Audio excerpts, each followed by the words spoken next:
Le bien-être technologique au cœur de la productivité. La technologie est le pilier du gain de productivité. Encore faut-il que cette technologie ne soit pas à l'origine d'un sentiment de contrainte pour ceux qui l'utilisent. Le bien-être technologique au cœur de la productivité, un sujet évoqué pour la première fois au Web Forum par Philippe Pichon, directeur général France de Dropbox.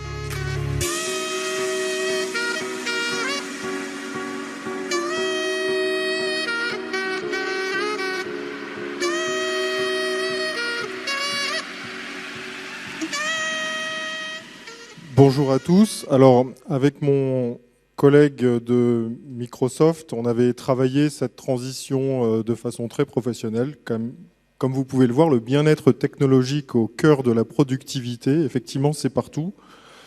C'est chez nous également. Moi, j'ai envie de commencer par vous, dans la salle. Je ne vous vois pas très bien, mais j'aimerais d'abord savoir à qui j'ai affaire et notamment qui ici a un compte Dropbox. Oh, ça fait plaisir. Est-ce que, je vous ai senti quand même assez enjoué là, avec la blague sur Gala, etc. Est-ce qu'on fait un petit peu de gym ensemble 2 secondes? C'est une longue après-midi. Tous ceux qui ont un compte Dropbox ont le droit de se lever. Les autres, ce sera l'année prochaine. Et on va s'étirer. Voilà, on va s'étirer vers le haut. J'ai fait 9 ans en entreprise américaine. Hein. Ça forme. Donc voilà. Là, on expire.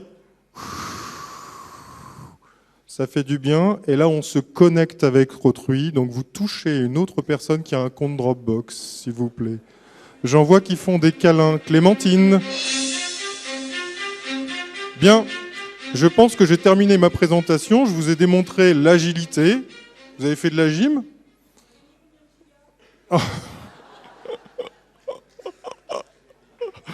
Ah oui, alors non, on paye en fait pour les gigas en plus. On en parlera. Donc je continue, c'est pas fini. Donc l'agilité, la relaxation, donc évidemment avoir un compte Dropbox c'est extrêmement relaxant, tout est en sûreté, c'est magnifique. Et puis il y a d'autres aspects qui sont, on a un réseau Dropbox et donc il y a la connectivité. Plus sérieusement, le succès de Dropbox, et non seulement vous n'êtes pas les seuls, puisqu'il y a 13 millions de personnes en France qui ont un compte Dropbox, et puis on a 400 millions dans le monde. C'est un chiffre qui est intéressant, puisque c'est exactement le même nombre que le nombre d'Instagram qui a été évoqué par Laurent Solier aujourd'hui. Ces 400 millions de personnes, évidemment, n'ont pas fait ce choix par hasard. Et c'est lié à une logique et à une transformation de marché qui est très profonde et une tendance sociétale que j'essaie de déclencher ici. La voici. Donc fondamentalement, il y a 25% des personnes qui travaillent aujourd'hui en Europe qui n'ont pas d'emploi, qui ne sont pas salariés à proprement parler. Et ces personnes, il y en a 2 fois plus depuis 10 ans en France et ça atteint à peu près 2,5 millions de personnes aujourd'hui.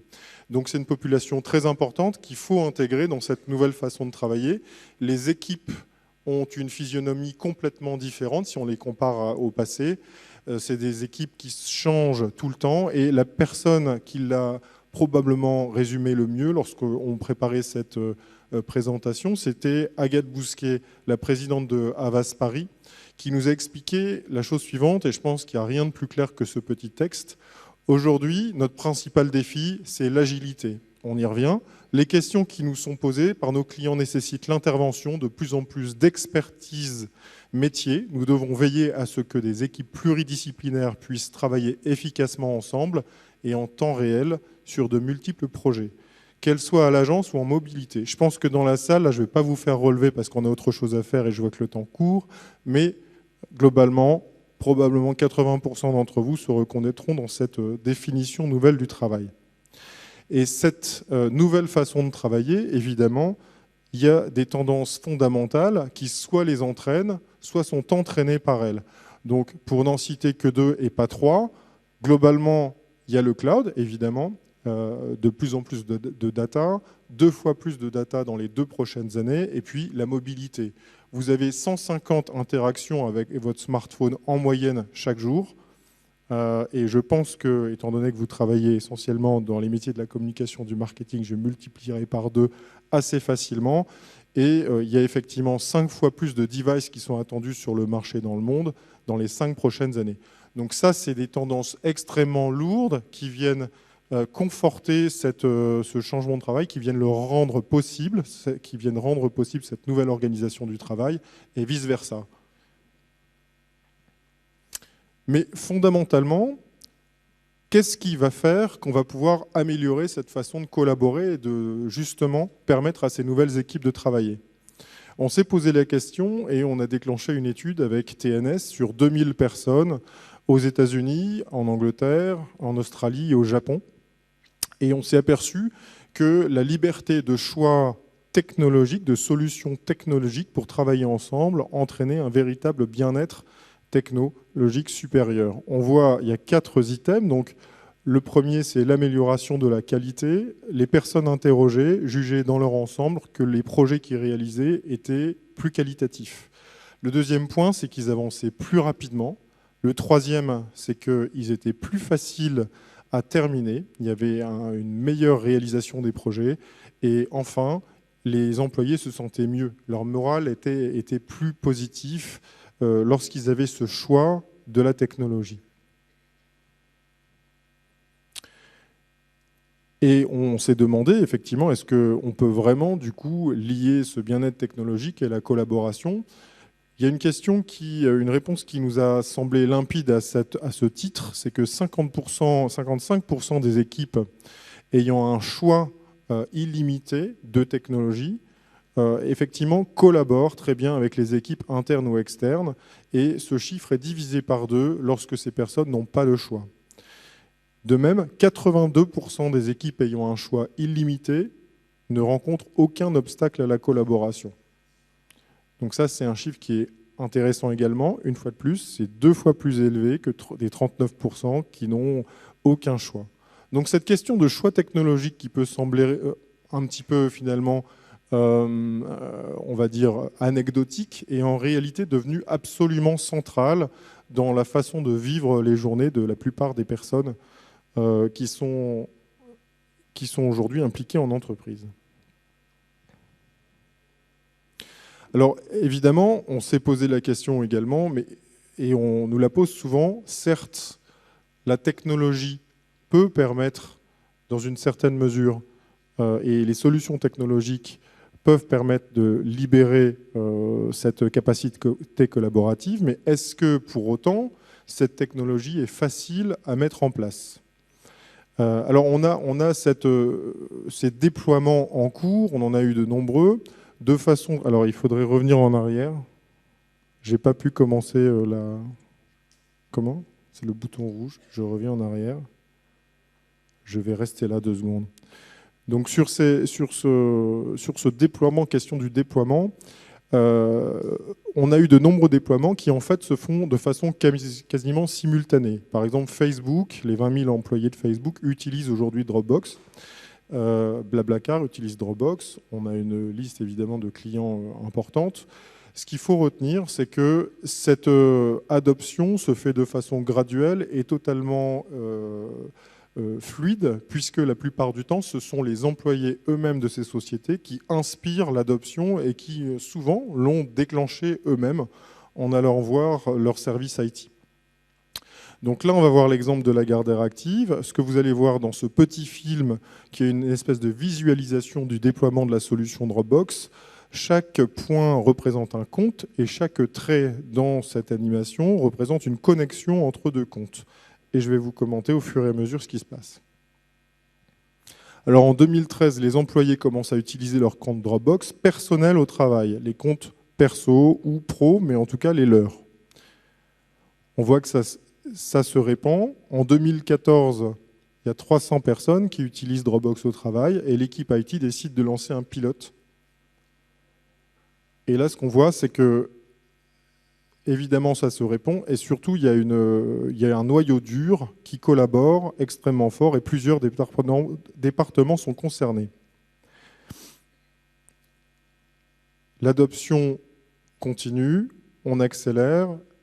Et là, à peu près en moyenne, chaque personne est connectée à 8 départements différents après une année.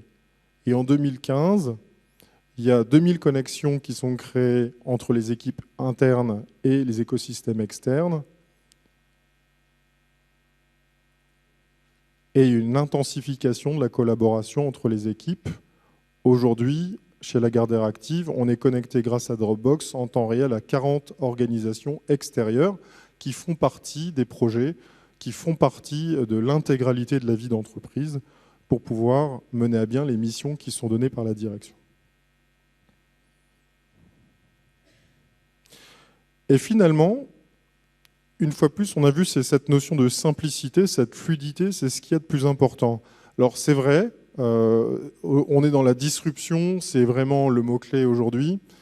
Et cette digitalisation, elle est complexe à mettre en place. On est dans des écosystèmes extrêmement difficiles, avec des technologies qui sont variées à maîtriser. Mais en même temps, on n'est pas obligé de tout voir sous un prisme ultra technologique et très complexe. On peut aussi se concentrer sur l'essentiel, et je pense que notre métier, c'est finalement ça qui permet de faire.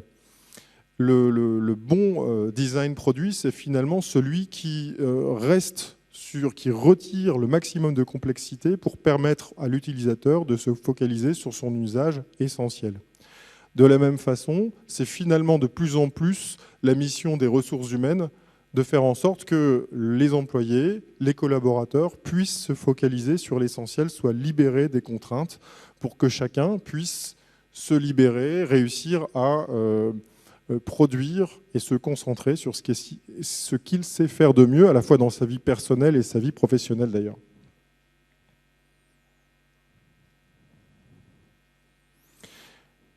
Nos clients, globalement, l'ont bien compris. Il y a beaucoup de cas différents d'utilisation. On a vu celui de Lagardère pour une utilisation projet interne et externe. Beaucoup d'autres sociétés utilisent Dropbox pour la synchronisation internationale en mode projet, en temps réel et en mobilité. C'est le cas notamment de Pernod Ricard avec la marque Absolute. Mais c'est également le cas, par exemple, de Under Armour, qui équipe l'intégralité de sa société. Et puis, dans d'autres cas, on est sur de la diffusion d'informations de façon sécurisée, notamment, par exemple, avec conducteurs de train de Naviland Cargo, qui Dropbox permet à ces conducteurs de train, en toute simplicité, de partager les documents sensibles et de réduire assez largement la taille et le poids des valises qu'ils ont apportées pour réaliser leur mission et leur conduite de train. Alors, ces clients, aujourd'hui, font ce choix de la simplicité et c'est vraiment toutes nos conversations qui sont autour de ça. Je voudrais terminer avec une chose, c'est que fondamentalement, cette journée, elle est pour vous et il y a juste un élément qui est essentiel pour réussir pour vous à évoluer dans ce monde digital, c'est d'avoir la capacité à se permettre de simplifier les problématiques. Alors, dans la salle, j'ai envie que vous me disiez un petit peu qui a été fier d'au moins une initiative de simplification dans le dernier mois passé, que vous avez initié vous-même dans votre vie personnelle ou professionnelle.